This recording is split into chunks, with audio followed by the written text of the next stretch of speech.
This is the last CRP minute of the night, wrapping up UFC 235, which was a great card. Bringing you the results of the main event, which that sums it up as best as it can be summed up. Jon Jones wins. Because we've seen this all before. It was just another night of Jon Jones attacking every single part of a man's body that can be attacked, controlling every single minute of the fight, and that's been so typical of him over the years, and even when he does face adversity, he passes that with flying colors. And it just continues to frustrate me that the Jon Jones saga continues to be defined by the controversy that comes from other variables other than what happens inside the cage. PEDs, cocaine, hit and runs, we've all heard it. It's frustrating because this should be somebody that we're celebrating as an MMA fan, as an MMA a lover of this sport, a fan of this sport, as somebody who follows it and gets excited for it. This should be somebody that we're celebrating as a legendary fighter, and really appreciating the time that we're living in, that we get to see him fight. But everything's always so clouded by all the outside controversy.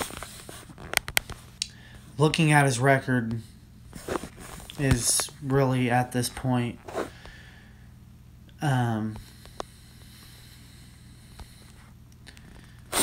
kind of pointless. We all know the story. Nobody's beat him. He's beat everybody. And Twitter's going to have a lot of different reactions to this.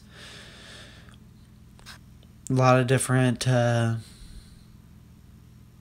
going to be a lot of GIFs and memes and reactions. Some are going to say he's simply the greatest. And then there's others going to be poking fun at his controversies and calling him a cokehead and all this. And some people are going to criticize Anthony Smith for his performance. But it's not. We've seen it. We're going on a decade of Jon Jones dominating everything that's come before him. And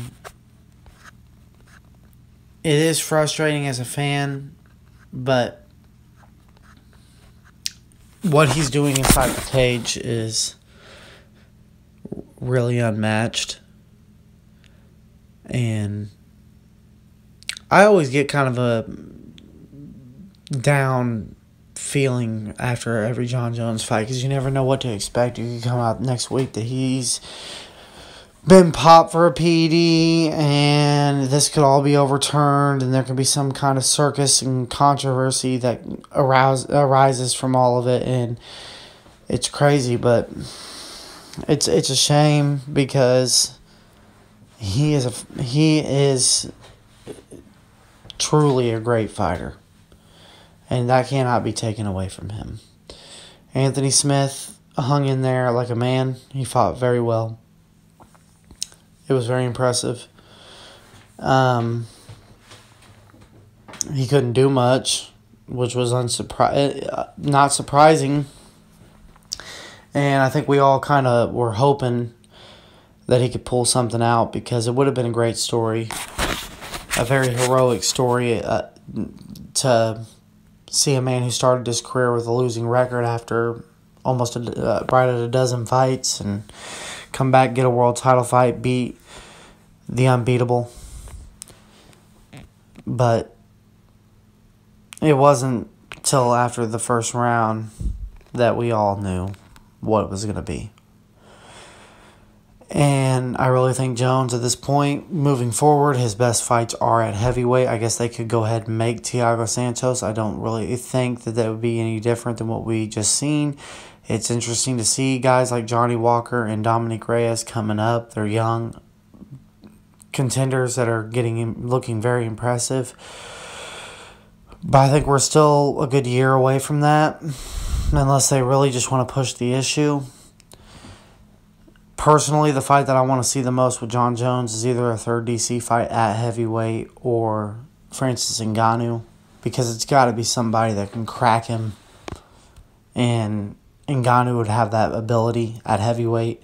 And I think a third Cormier fight could be interesting at a different weight division, but man, we've been over this so many times, and we're going to be over it so many more times. Jon Jones, as he said in his post-fight interview, that he is still in his early 30s. And that's crazy. And I don't know whether I hope for the whole thing to end, or that I just hope that there can be some kind of reconciliation for all the controversy. Because if it weren't for that, we'd be undeniably, nobody would have any doubt that we are watching greatness.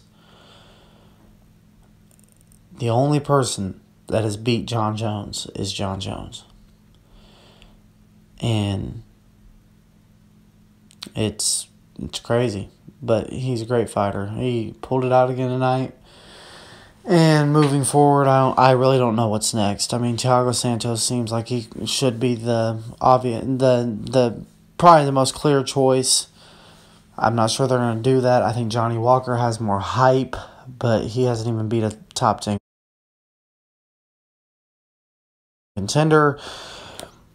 Heavyweight seems interesting. Maybe they do push for the third DC fight. I don't know. We'll see. It's interesting. Hopefully he can just pass his drug screens and continue to be cleared to fight.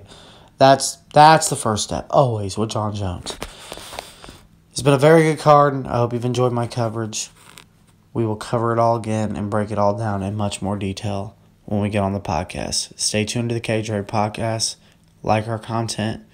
Talk to you next time.